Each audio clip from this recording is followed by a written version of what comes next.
Well, look at that, we're live. Oosh, all right. All right, ladies and gentlemen. Are we ready? Close the door. We want this one on? You want this on? Oh, it's recording. All right. I think we've got us sorted. And good evening, ladies and gentlemen. We've got Kahu Galton. Hello.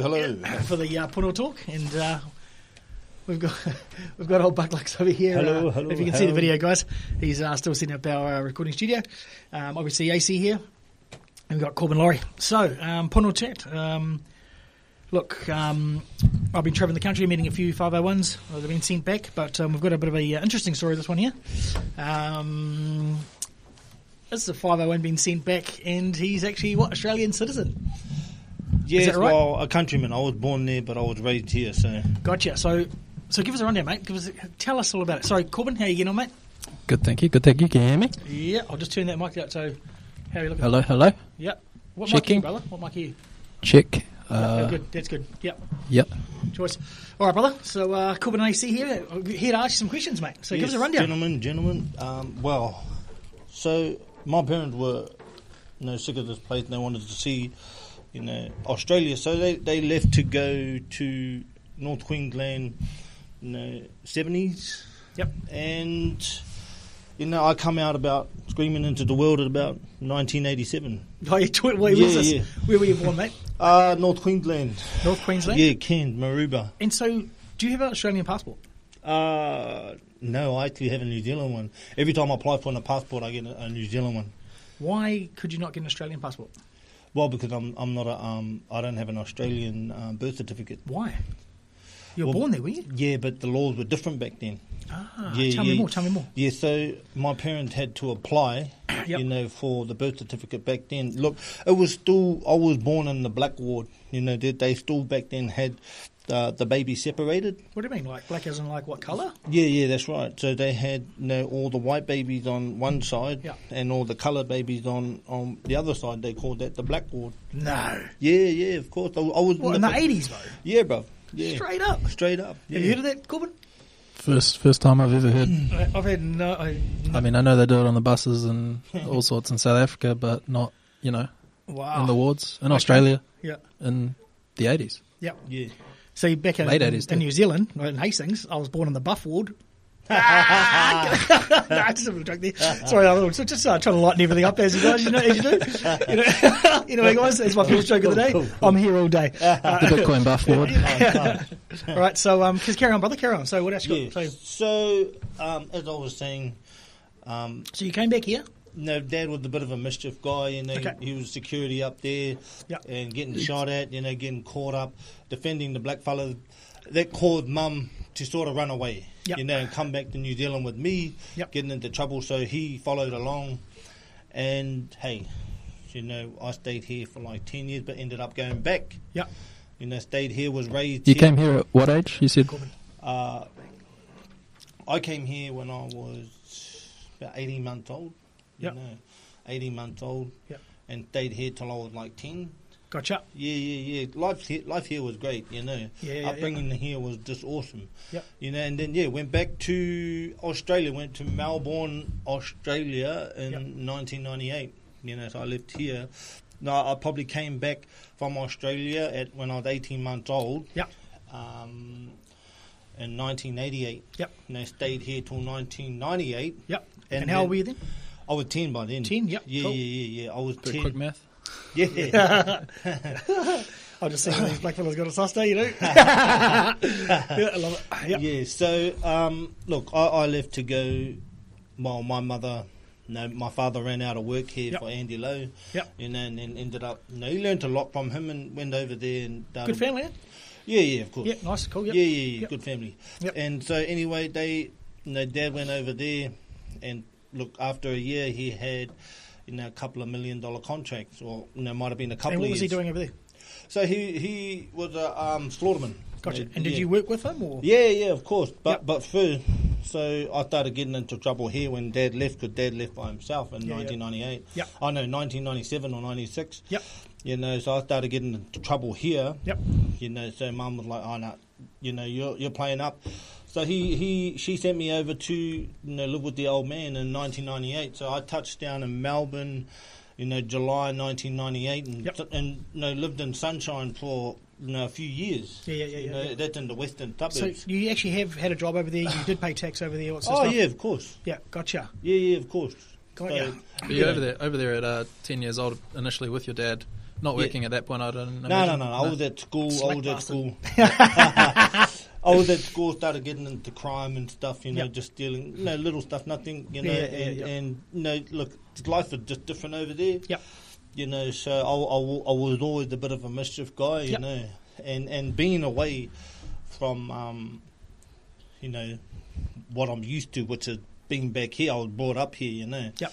So from 18 months being here, this is all I knew, and then being chucked over to there where there's no Māoris. Yep. You know what I mean? So I thought I was the only one and had to find my own feet. But all that aside, I was not doing well at school or anything like that.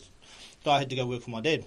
Gotcha. Yeah, my dad, and learn how to be a slaughterman, right from the get go, and then far out. Is right that from like the Meatworks? Yeah, out at Bacchus Marsh Abattoirs, So that was the Whaelis owned that, and they're Italians. Yep, nice people. Yeah, well, they're pretty hard, but hey. Yeah, they're tough people. A lot of them are, hustlers. You reckon? Yep. Yeah. Well, hey, it is what it is, mate. It is what it is. That's right. It is business. Yeah. So basically, I wasn't doing well at school. Getting suspended. Riots. Fighting. Selling drugs. So look, I got a punch in the head from the old man, and then off to work. Yeah, choice. Yeah. So you worked for how many years over there, mate?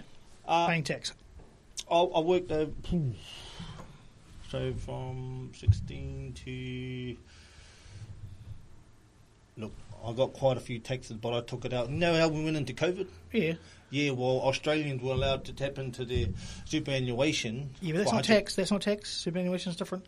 Oh, yeah. Remember, you're paying tax to the government, yeah, right? but you, over there you get tax returns. Of course you do. No, you do. Yeah. Every year when you work over there, you get tax returns, so you're allowed to go in and get your tax returns. Gotcha. Yeah, so for all the taxes that you do pay, if you know how to hustle it, when you go to your accountant, you can try and, But it won't be all of your tax. Same goes anywhere. If you're paying tax, you should be filing a tax return at the end of the year and doing the recalculation to figure out whether you've paid the right tax, because that's where it goes wrong. It's all automated, and then it turns out it needs a little manual correction at the end, which is not ideal, but it's how it is. Yeah, it is how it is, but So going forward, so then later on in life, how did you get sent back, bro?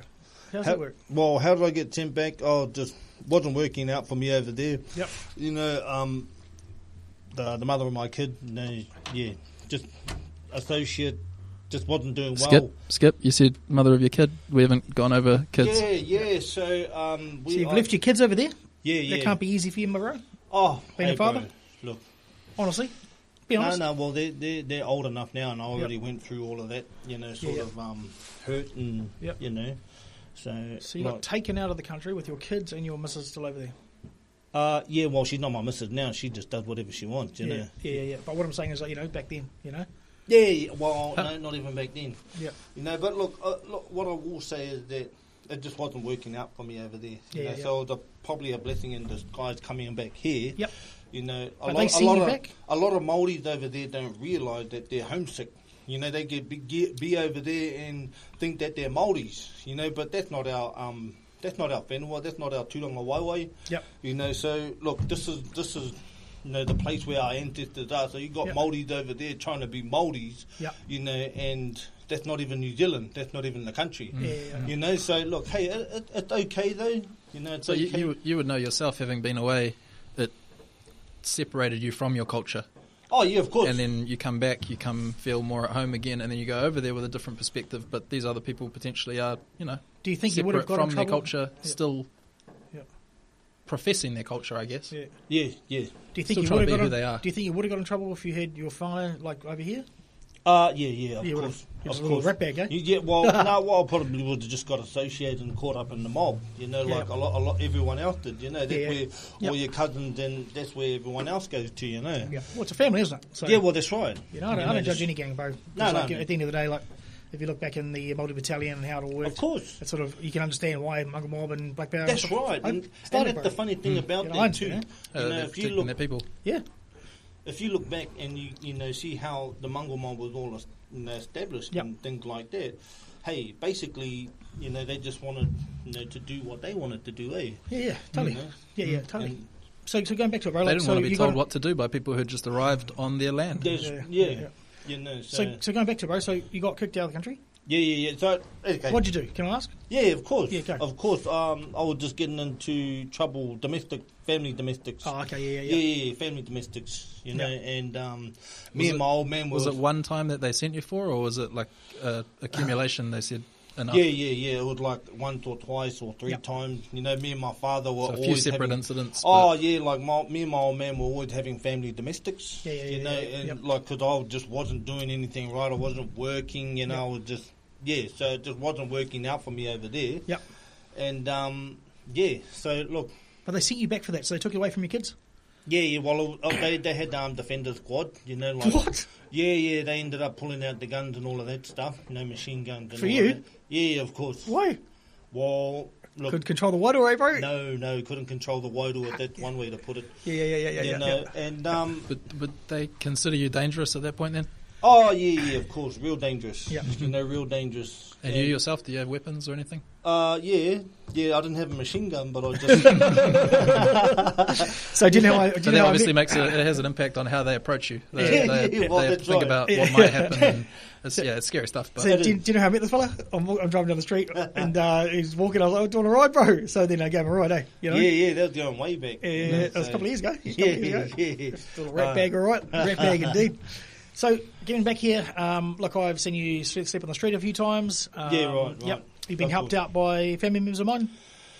Yeah. Your old man's always been a good support, He's always been. I actually knew him before you, we were mates, and look, being back here and just doing me, knowing that my family, all doing them, we all got our own lives. So I had to, reprogram my mind, right, and train myself, healthy habit, training, eating healthy, because like I've always had a really bad addiction, personality. Oh, actually, for drugs? Yes. Oh, everything. What's drugs. the drugs? Oh, all of them. I've had every drug in the book. You're supposed to say the best ones. Oh, the best, the worst. I'm just saying I've just got a addictive personality, so... Yeah, and that's right down to drinking too, I'm sure that's a cultural thing. I think we all like that. I think that's a human thing, these of course, days. we all have our days, bro. Like, mate, don't get me wrong. Like, mate, I tell you what, when times are tough and terrible things happen, like, sometimes you want to suppress it, bro. It's just how things.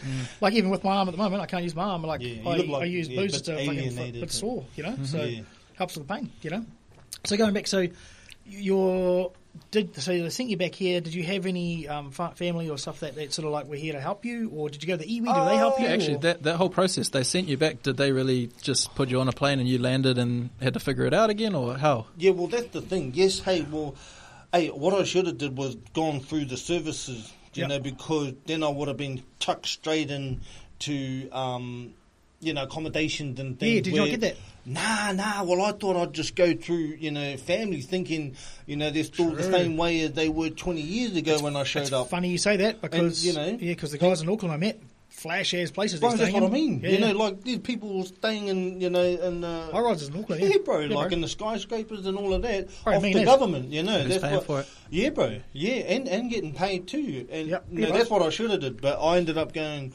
into like with families and stuff.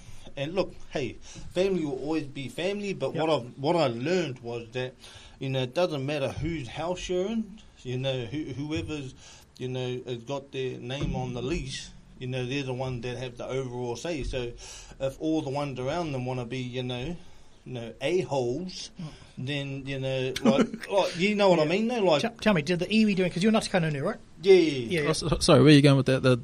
The lead tenant or the person who's got their name on the list, they sort of get to say Yeah, so how like, it goes. Or, like so if like others or whatever they want to have have argument or disagreements anything, or whatever. all of that, then they can they can just put all of their emotion, like anger. If they're having an anger, they can take all that frustration out on that person just because they want to. Gotcha. You know what I mean? So, do I they think help everybody experiences that with their families. It's a funny thing because, like, at the moment, myself, I'm paying cash for my rent, and I don't have a lease agreement, so I know that I could get kicked out at any moment. As soon as you sign a bit of paper, you have to read what you're signing, but you get yourself into potentially a good or a bad position depending on what you're signing. Like you don't want to be able to be kicked out at any point in time, so you need protection. But then with that protection comes a commitment to the lease, and then all of a sudden you've got a liability alongside your potential benefit. Like of course, it's difficult, but all of that. People who have got the power are the people who have signed all the documents beforehand. Of course, bro. Yeah, that's right. And look, I'm not the only one. I think everybody experiences that in this community and this whole country. Whoever's on that lease, if it's a couple, if they wanted to. It's bureaucratic though. It's like all paperwork stuff. And then people's emotions get left behind. That's right, but you're in somebody else's house, and that's what I'm saying. If those couple are having an argument, you have to sit around and listen to that stuff.